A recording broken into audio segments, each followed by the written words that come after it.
Hello, السلام علیکم، good morning, آداب۔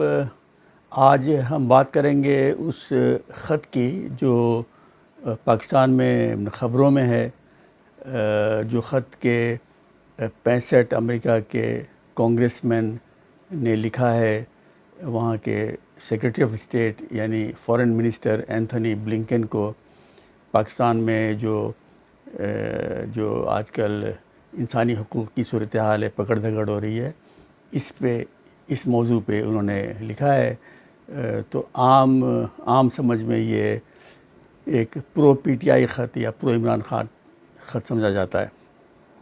بہرحال تو یہ میں ذرا اس کا آپ کو پس منظر جو بیک گراؤنڈ ہے وہ بتاتا ہوں۔ یہ جو کانگریس مین ہے یہ ممبرس ہیں ہاؤس آف ریپریزنٹیٹیوز کے۔ امریکہ میں 2 چیمبرس ہیں، جیسے پاکستان میں نیشنل اسمبلی اور سینٹ، امریکہ میں بھی ہے ہاؤس آف ریپریزنٹیٹیوز اور سینٹ۔ سینٹ میں 100 ممبران ہوتے ہیں جو 4 سال کے لیے الیکٹ ہوتے ہیں، اور کانگریس میں 2 سال کے لیے الیکٹ ہوتے ہیں، اور ان کی کل تعداد امریکہ میں ہے 435۔ تو ٹوٹل جو نمائندگی ہے امریکہ میں 435 پلس 100، یہ 535۔ سینٹ زیادہ پاورفل سمجھا جاتا ہے، 4 سال کے لیے ان کا انتخاب ہوتا ہے، ہر اسٹیٹ سے 2 نمائندے ہوتے ہیں، اور جو ہاؤس آف ریپریزنٹیٹیوز ہے اس میں جو آبادی ہے اسٹیٹ کی اس لحاظ سے، لیکن ہر اسٹیٹ سے کم یعنی کہ ایک ہوگا ہاؤس آف ریپ کا ممبر، اور 2 ہوں گے سینیٹرز، اس لیے کہ اسٹیٹ کی آبادی کتنی بھی ہو اس کی نمائندگی سینٹ میں برابر ہونی چاہیے، جو کہ امریکہ میں 2 ہے، 50 اسٹیٹ 100 ممبرز۔ تو اب یہ جو خط ہے یہ جو آج کل بہت خبروں میں ہے، اس کے بارے میں کافی غلط تاثر ہے۔ ایک تو یہ کہ جیسے یہ امریکہ کی حکومت کی پالیسی ہے، یقیناً نہیں، 535 میں سے 65 لوگوں نے یہ لکھا ہے، اور یقیناً لکھا ہے امریکہ کی گورنمنٹ پہ اثر انداز ہونے کے لیے، لیکن گورنمنٹ کی پالیسی اس سے نہیں بدلی ہے۔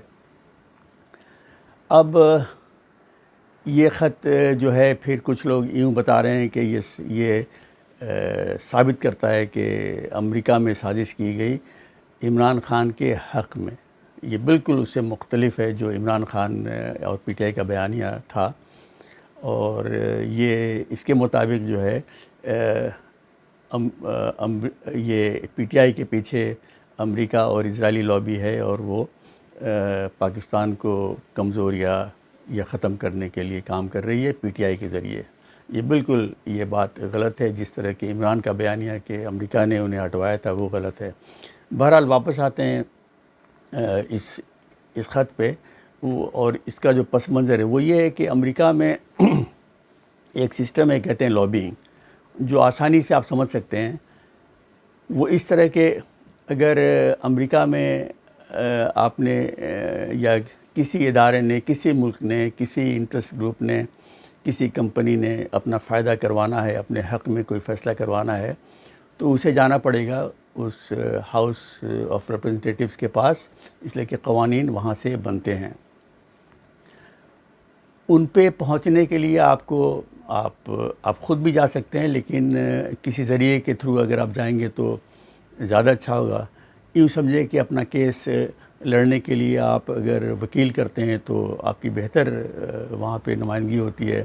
اسی طرح وہاں پہ امریکہ میں لابیسٹ امپلائی ہوتے ہیں، اس لیے کہ لابیسٹ کو معلوم ہوتا ہے کہ کس طرح سے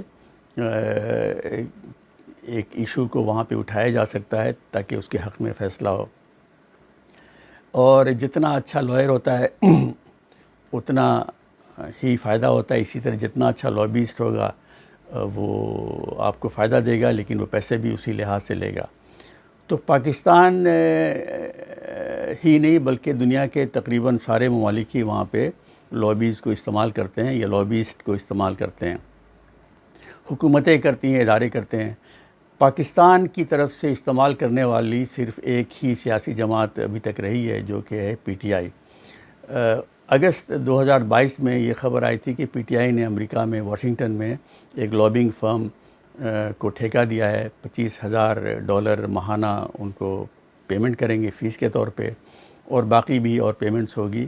اور امریکہ میں جو پاکستانی ہیں پی ٹی آئی کے سپورٹرز، ان کا اس میں بڑا رول تھا، اور انہوں نے ایک کمپنی جس کا نام فینٹن آرلوک اسے ہائر کیا. اور یہ وہی کمپنی ہے جسے کہ عمران خان جب وزیر اعظم تھے مارچ میں، یعنی کہ جب ان کے خلاف نو کانفیڈنس موشن آنے کی خبر تھی، تو پاکستانی حکومت نے بھی اسی فرم کو ایمپلوائے کیا تھا. مارچ 2022 میں عمران خان وزیر اعظم تھے، اور 30,000 ماہانہ ڈالر کے ریٹ پہ. پی ٹی آئی نے اب تک وہاں پہ 1,30,000 2022 سے لے کر ابھی تک وہاں پہ خرچ کیے ہیں. اچھا، اسی بیک گراؤنڈ میں آپ دیکھیں زلمے خلیلزاد کا جو آج کل ٹویٹس ہیں، وہ بھی پاکستان میں بہت ان کو اہمیت دی جا رہی ہے. حالانکہ اب زلمے خلیلزاد کے پاس کوئی سرکاری عہدہ نہیں ہے، اور وہ ایک پرائیویٹ شہری ہیں، نہ وہ کانگریس میں وہ ممبر ہیں. اور میرے خیال میں اس کو وزن زیادہ نہیں دینا چاہیے. یہ جو ہے، ہو سکتا ہے کہ جو لابنگ فرم ہے انہوں نے انہیں کچھ پیسے دیے ہوں. ہو سکتا ہے کہ زلمے خلیلزاد اپنی ذاتی دوستی کے بنیاد پہ یہ ٹویٹس کر رہے ہیں جو پی ٹی آئی کے حق میں ہے، یا ہو سکتا ہے کہ وہ صرف خبروں میں رہنے کے لیے، چونکہ وہ کافی پہلے اہم عہدوں پہ تھے اور خبروں میں رہتے تھے، اب نہیں ہے تو انہیں شاید یہ شوق ہے کہ خبروں میں واپس آ جائیں. بہرحال اس کی جو بھی وجوہات ہوں، نہ زلمے خلیلزاد کے ٹویٹس کو تو بالکل ہی اہمیت اپنا نہیں دینی چاہیے. اور جہاں تک کانگریس مین کا خط ہے، وہ بھی کوئی ایسی خاص بات نہیں ہے. اچھا، اب یہ لابیز ہیں کیا؟ تو میرا ایک چھوٹا سا اپنا ذاتی تجربہ ہے لابیز کے سلسلے میں. امریکہ میں میرے خیال میں 1984 میں جب تھا، تو وہاں پہ ان دنوں میں بہت چرچا تھا کہ پاکستان F-16 یہ فائٹر جیٹس امریکہ سے خریدنا چاہ رہا تھا، اور انڈیا اس کی مخالفت کر رہا تھا. اور امریکہ اور پاکستان کے تعلقات کافی اچھے تھے افغانستان کی جنگ کے سلسلے سے. تو وہاں پہ کافی یہ بحث چل رہی تھی کہ آیا پاکستان کو F-16 دینا چاہیے یا نہیں، انڈیا کی مخالفت کے باوجود. تو میرے پاس ڈاک میں ایک خط آیا جو لکھا تھا، وہاں پہ کانگریس مین تھے اسٹیفن سولارز، ان کی طرف سے تھا، اور میرے نام سے اور میرے پتے پہ تھا. اور انہوں نے لکھا کہ جی دیکھیے، آپ کو تو معلوم ہی ہے کہ میں انڈیا کا کتنا بڑا دوست ہوں، پرانا دوست ہوں. اچھا، بتا دوں کہ یہ کانگریس مین تھے وہاں پہ 1975 سے لے کے 1993، 1975 to 1993. اور یہ اپنا نیو یارک کی نمائندگی کرتے تھے. تو اس خط میں جو تھا وہ یہ کہ جی میں انڈیا کا دوست ہوں، اور انڈیا کے لیے میں نے کتنی یہ سپورٹ دی کانگریس میں، اور پاکستان کو انہوں نے بہت ہی لعن طعن کی اور کہا کہ پاکستان ایک ان ڈیموکریٹک کنٹری ہے اور انڈیا کا ہمیں ساتھ دینا چاہیے. اور یہ کہ میں ری الیکشن کے لیے کھڑا ہو رہا ہوں اور اس کے لیے پیسے چاہیے، اور آپ مجھے مالی مدد کریں، ڈونیشنز دیں. تو میں نے سوچا کہ اسے یقیناً اس نے یہی سمجھا کہ میں بھی انڈین ہوں اور اس کا سپورٹر ہوں گا. تو میں نے سوچا کہ کہاں سے اسے مجھے میرا پتہ اور نام ملا. تو پھر یہ سمجھ میں آئی بات کہ وہاں پہ ایک ہفتہ وار نکلتا ہے امریکہ سے انڈینز کا نکالا ہوا، وہاں پہ جو نان ریسیڈنٹ انڈینز ہیں، اس کا نام ہے انڈیا ابراڈ. وہ نکلتا ہے ہر ہفتے نیو یارک، شکاگو اور لاس اینجلس سے، اور پھر کینیڈا میں ٹورنٹو سے بھی. اچھا اخبار ہے. تو وہ جو دن تھے اس میں نہ انٹرنیٹ تھا، نہ کوئی فون کرنا آسان تھا، اور نہ وہاں پہ امریکہ میں کوئی خبریں ملتی تھی پاکستان وغیرہ کی. تو پاکستان کا بھی کوئی ایسا اخبار نہیں تھا. تو میں نے اس اخبار کو سبسکرائب کیا، ہر ہفتے میرے پاس آتا تھا. تو یقیناً اسٹیفن سولارز نے یہ انڈیا ابراڈ کے جو پبلشرز تھے ان سے اپنی پوری جو سبسکرپشن لسٹ تھی وہ لے کے سب کو یہ خط بھیجا ہوگا. تو یہ اس طرح سے وہاں پہ امریکہ میں لابنگ ہوتی ہے. یعنی کہ اس میں کیا ہوا کہ اسٹیفن سولارز نے براہ راست ڈائریکٹلی ایک ایسے شخص کو اس نے ریچ آؤٹ کیا، جسے اس نے انڈین سمجھ کے کہ وہ اسے اپنے ڈونیشن کے طور پہ الیکشن میں جیتنے میں سہولت دیں گے۔ اچھا، آپ دیکھ لیں کہ پاکستان میں بھی یوں سمجھیں کہ لابنگ ہوتی ہے، لیکن ڈیموکریٹک کنٹریز میں، خاص کر امریکہ وغیرہ میں، تو یہ بہت ہی ایک باقاعدہ نظام ہے۔ پاکستان میں یوں سمجھیں کہ جو گورنمنٹ ایکسپورٹرز ایسوسی ایشن ہے یا جو شوگر ہیں پروڈیوسرز، انہیں اگر گورنمنٹ سے کوئی اپنے مراعات لینے ہوتے ہوں یا اپنے فائدے کے لیے کوئی قوانین پاس کروانے ہوتے ہوں تو وہ جائیں گے ایم این ایز کے پاس، یا وہ خود جائیں ایسوسی ایشن کے طور پہ، یا وہ کسی اور کو بھی امپلوائے کر سکتے ہیں، لیکن پاکستان میں اس طرح کے لابیسٹ کوئی ہے نہیں۔ امریکہ میں بہت بڑی تعداد میں اس طرح کے لابیسٹ ہیں، اور کہتے ہیں کہ ان کی تعداد شاید 1 لاکھ سے بھی اوپر ہو۔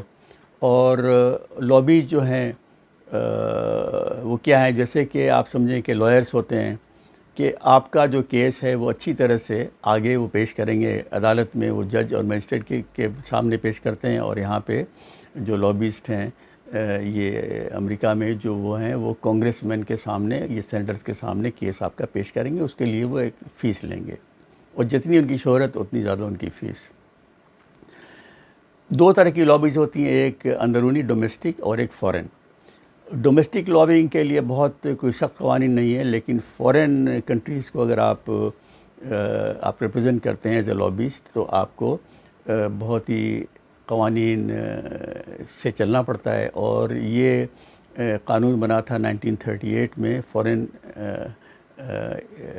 ایجنٹس رجسٹریشن، اور اس لیے بنا تھا کہ ان دنوں میں دوسرے جنگ عظیم کی حالات تھے، تو ایسا نہ ہو کہ اپنا دشمن ملک جو ہے ہمارے اوپر اثر انداز ہو جائے۔ اچھا، لابنگ بھی 2 طرح کی ہوتی ہے، ایک ہوتی ہے اندرونی لابنگ جسے کہتے ہیں ڈائریکٹ لابنگ۔ اس میں جو ہے لابیز جو ہے وہ ڈائریکٹلی جو قوانین بناتے ہیں، یعنی کانگریس مین ہیں، ان کے پاس پہنچتے ہیں یا ان کے اسٹاف کے پاس، یہ بتلانے کے لیے کہ کس ایشو پہ آپ کس طرح ووٹ دیں تو آپ کو کیا فائدہ ہوگا ہماری طرف سے یا عام طور پہ۔ اچھا، دوسری ہے آؤٹ سائڈ لابنگ، اس میں کہ آپ سیدھے عوام کے پاس جائیں اور ان سے کہیں کہ آپ اپنے کانگریس مین کو خط لکھیں، جیسے کہ پھر اس کے علاوہ ڈائریکٹلی آپ اپیل کریں، جس طرح اسٹیفن سولارز نے خط لکھا تھا مجھے۔ اچھا، لابیسٹ جو ہیں کس طرح کام کرتے ہیں، وہ یہ کہ وہ فیصلے اپنے حق میں کروانے کے لیے جو کانگریس مین ہے، یعنی جو قانون بناتے ہیں، انہیں کہیں گے کہ آپ اگر اس طرح ووٹ دیں گے تو یہ آپ کو کس طرح مدد دے گا ری الیکشن میں، کہ آپ اب دوبارہ الیکشن جیتیں، اور پھر اور یہ کہ آپ کو ہم کیا مالی مدد دے سکتے ہیں یا دلوا سکتے ہیں آپ کو الیکشن جیتنے میں دوبارہ، یا کس طرح کی ایکسپرٹیز یعنی مینجمنٹ یا اور طرح کی مدد الیکشن میں۔ آپ کو پتہ ہے کہ الیکشن میں امریکہ میں کافی نہ صرف پیسے چاہیے ہوتے ہیں بلکہ کافی ایکسپرٹیز بھی چاہیے ہوتی ہے۔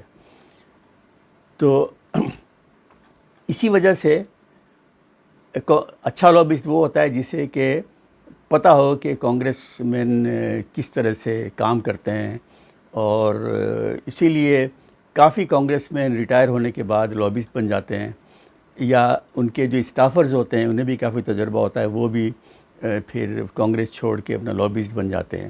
تو یہ جو لابینگ ہے اس میں پیسے بھی کافی ہیں، اور اگر ایکسپرٹیز ہو آپ کو کانگریس کی، یا کانگریس کی جو ورکنگ ہے کس طرح سے وہاں اثر انداز ہو سکتے ہیں، تو وہ بہت ہی فائدہ مند ہوتی ہے۔ اب آتے ہیں کہ یہ پاکستان، وہاں پہ جو پاکستانی ہیں وہاں پہ، یا انڈینس ہیں یا یہودی ہیں، وہ وہاں پہ آپریٹ کرتے ہیں ایز ڈومیسٹک لابی، یعنی اندرونی لابی۔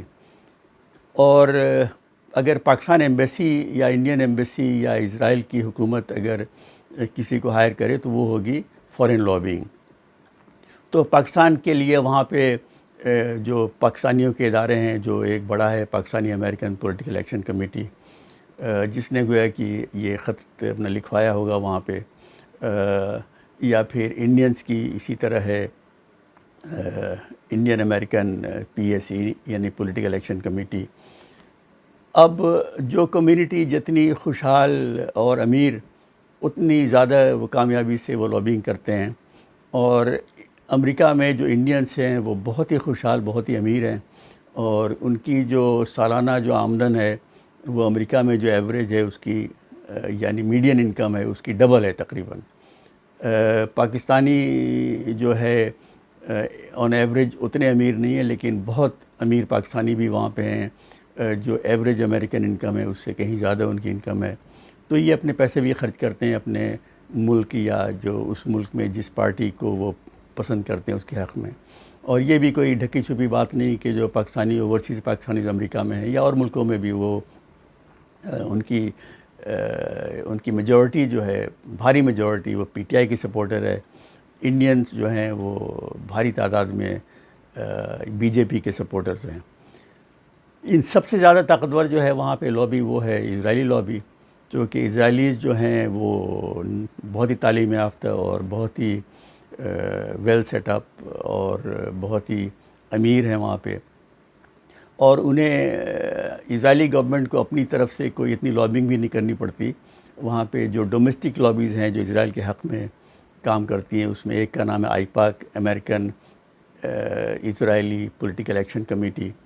اور وہ اتنی طاقتور ہے کہ جب بھی امریکہ میں صدر کا الیکشن ہوتا ہے آپ نوٹ کریں گے کہ اس سے کچھ روز پہلے ان کی کنونشن ہوتی ہے، اور جتنے کینڈیڈیٹس ہوتے ہیں صدر کے لیے وہ آ کے وہاں پہ تقاریر کرتے ہیں اور آپس میں ان کا مقابلہ ہوتا ہے کہ وہ کتنے زیادہ پرو اسرائیلی ہیں وہ ثابت کریں. تو وہ کیوں؟ اس لیے کہ لابیسٹ جو ہیں اور یہ جو ادارے ہیں یہ ان کے کیمپینز کو فنڈ کر سکتے ہیں ڈائریکٹلی اور انڈائریکٹلی. ان کو الیکشن میں جو ہے جتوانے کے لیے ایکسپرٹیز اور اس لحاظ سے وہ کام کرتے ہیں. تو اس طرح کی بہت ساری کمپنیاں ہیں. امریکہ میں ایک جو اندرونی لابیز ہیں اس میں بہت پاورفل ہے نیشنل رائفل ایسوسی ایشن. آپ کو پتہ ہے کہ امریکہ میں کتنے واقعات ہوئے جس میں ایک شخص آ کے اسکول میں بچوں کو یا شاپنگ مالز میں لوگوں کو مار دیتا ہے. اور کتنی بار امریکہ کے صدر آ کے یہ ریکویسٹ کرتے ہیں کانگریس سے کہ وہ ایسے قوانین پاس کرے کہ اتنی جو کھلے عام وہاں پہ ہر طرح کے اسلحے بکتے ہیں امریکہ میں وہ ذرا کم ہو یا اس کے اوپر کوئی پابندیاں لگے. لیکن وہ پاس نہیں ہو پاتا اس لیے کہ نیشنل رائفل ایسوسی ایشن جو ہے اس کی مخالفت کرتا ہے. اور ان کے پاس بہت فنڈ ہے اور وہ بہت ہی ویل سیٹ اپ آرگنائزیشن ہے. اور پچھلے دنوں جب بہت زیادہ پریشر تھا یہ گن لابیز یہ اس کے خلاف کہ وہاں پہ کوئی پابندی نہ لگائی جائے اس کے حق میں گنز پہ، تو NRA نے پھر اپنے صدر کے عہدے پہ ایک ایسے شخص کو لگایا جو بہت ہی مشہور وہاں پہ چارلٹن ہیسٹن، شاید آپ لوگ جانتے ہیں بین ہور کا وہ بہت بڑا اس فلم کا ہیرو تھا اور پورے امریکہ میں مشہور، کافی اور بھی فلموں میں اس نے اداکاری کی. تو 5 سال تک اس کا صدر تھا.